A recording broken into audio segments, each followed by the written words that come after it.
Tonight, reaction after a contentious meeting between Ukraine's President Volodymyr Zelenskyy and President Donald Trump and Vice President J.D. Vance. The Friday meeting in the Oval Office, meant to bring Ukraine closer to ending its war with Russia, devolved into a shouting match. Trump berating Zelenskyy and calling him disrespectful.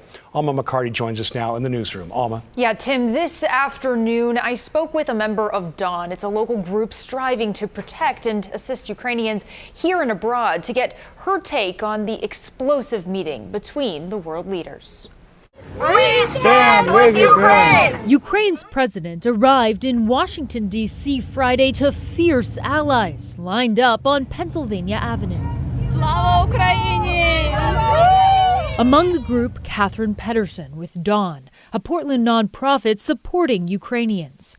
The country now more than 3 years into a war with Russia after the February 2022 invasion. We do pretty much anything you can imagine volunteers pitching in with, from fundraising to send money to folks on the front lines who most need help, to helping support Ukrainian refugees start a new life here. While she expected the Oval Office meeting between Zelenskyy and Trump to be tense, she didn't expect this kind of interaction in front of cameras. It was a disaster. You're right now not in a very good position. You've allowed yourself to be in a very bad position, and he happens to be right about it. From the very beginning of the war. You're not in a good position.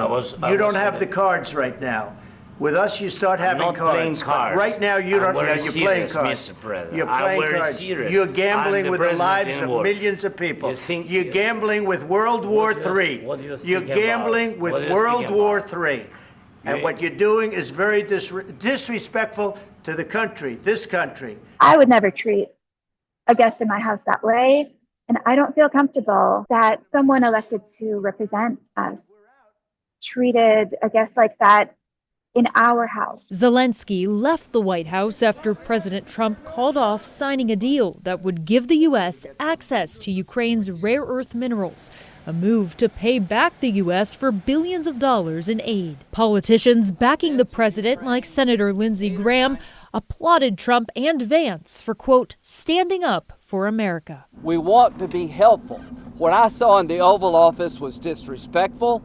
And I don't know if we can ever do business with Zelenskyy again. Pederson and others, however, see this as a dangerous step backwards. I can't think of a more powerful signal to that effect than us throwing our friends under the bus.